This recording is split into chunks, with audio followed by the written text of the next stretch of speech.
Good morning, class. Our report for today is Japanese literature. And I'm Gabriel Capitolo, your reporter. Japanese literature. The body of written works produced by Japanese authors in Japanese or in its earliest beginnings at a time when Japan had no written language. In the Chinese classical language, both in the quantity and quality, Japanese literature ranks as one of the major literatures of the world, comparable in age, richness, and volume to English literature. Though its course development has been quite dissimilar,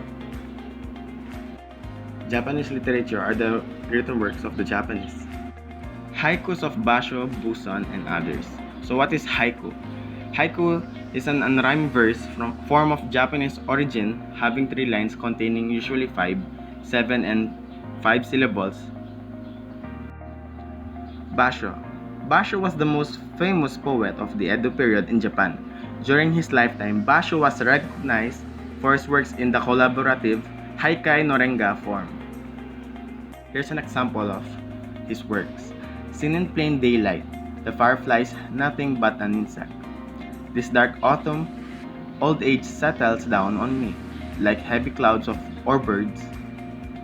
A weathered skeleton in windy fields of memory piercing like a knife. Tremble, O my grave mound, in time my cries will be only this autumn wind. Who is Yosa Busan? Yosa Busan was a Japanese poet and a painter of the Edo period, along with Matsuo Basho and Kobayashi Isa. Busan is considered among the greatest poets of the Edo period. Here's an example of the works of Busan. A lightning flash, the sound of water drops, falling through bamboo. This cold winter night, that old wooden head Buddha would make a nice fire. Fallen red blossoms from the plum trees burst into flame among the horse thorns. Who is Kobayashi Isa?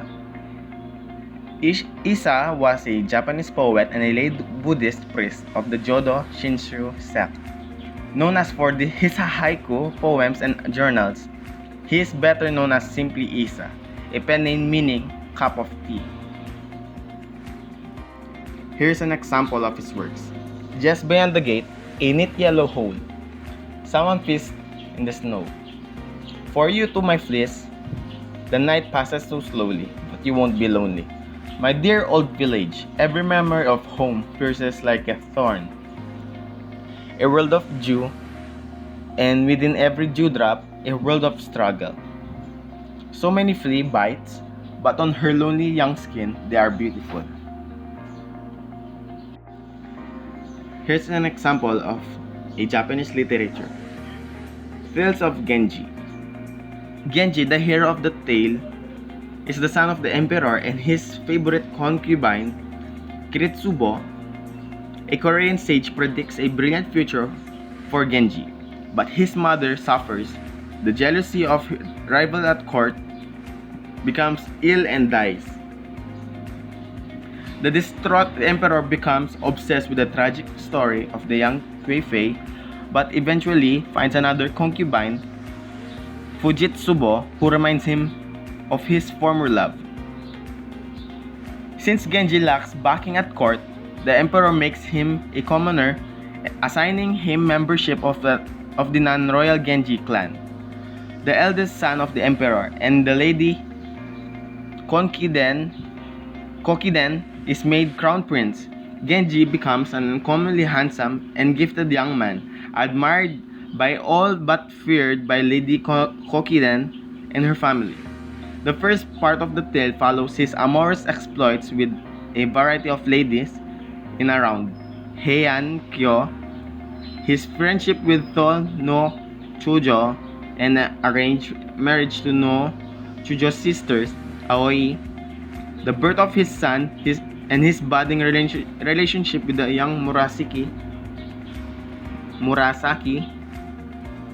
Meanwhile, the old emperor dies and is succeeded by the Lady Kokiden's son.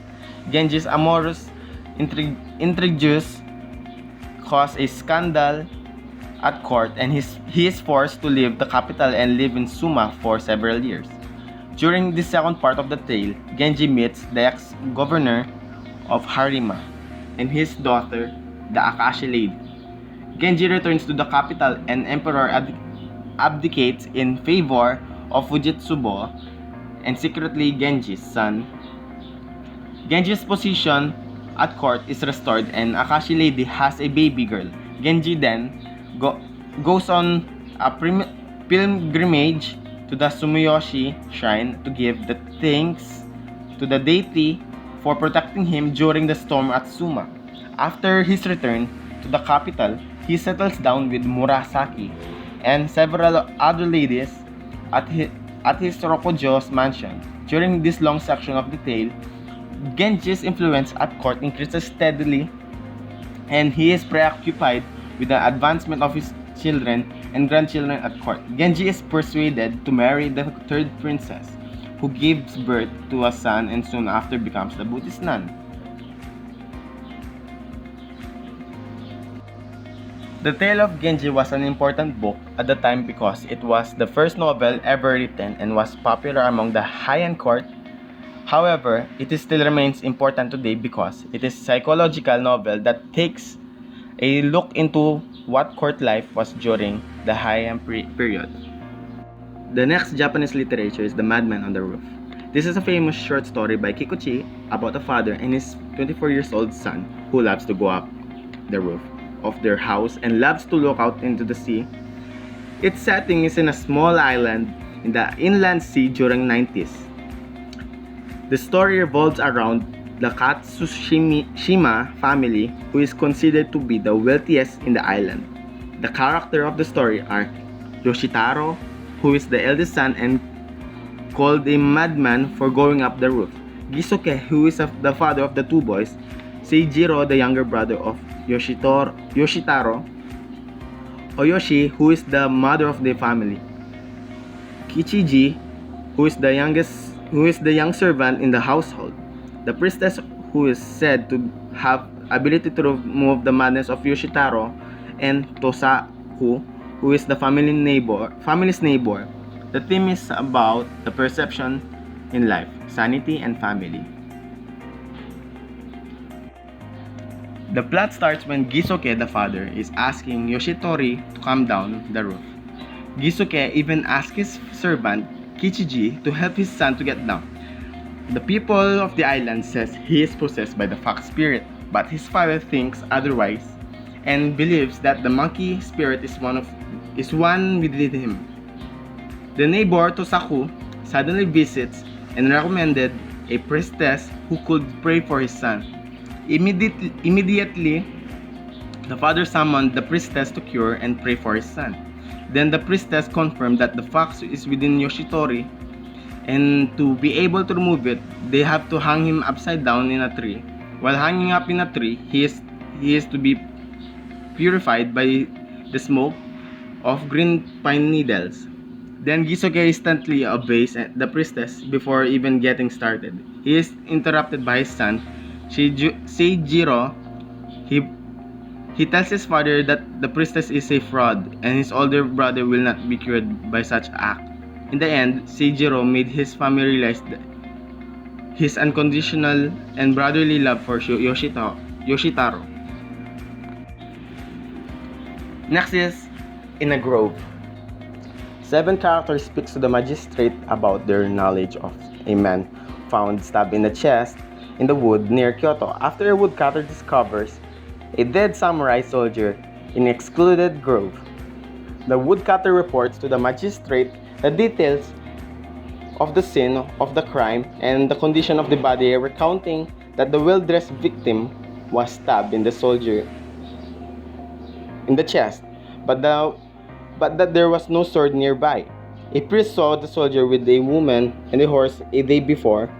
The man had a bow, and lacquered quiver holding more than 20 arrows. An officer has arrested a notorious thief named Tajumaru and has no doubt that this criminal committed the murder.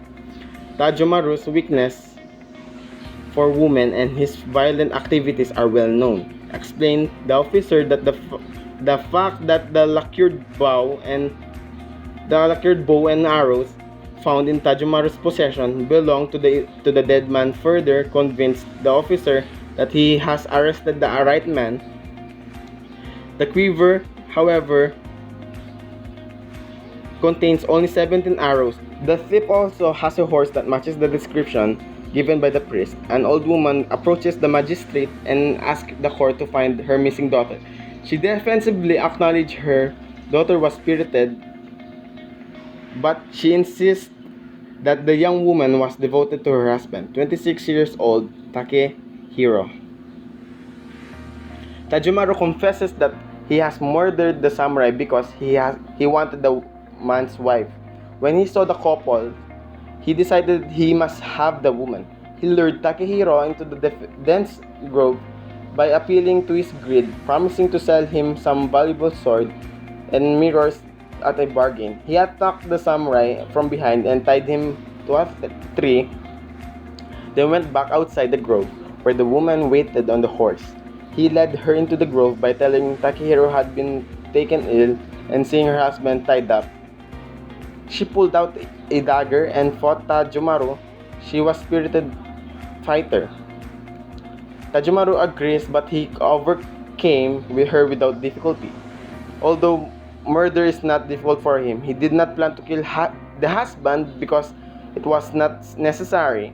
Although he has ravished women without compunction on the other occasions, he insists that this time he fell in love with the woman. He claims that she cried that she could not bear for two men to know of her shame, and she suggested that the two men fight to the death and vowed that she go with the winner.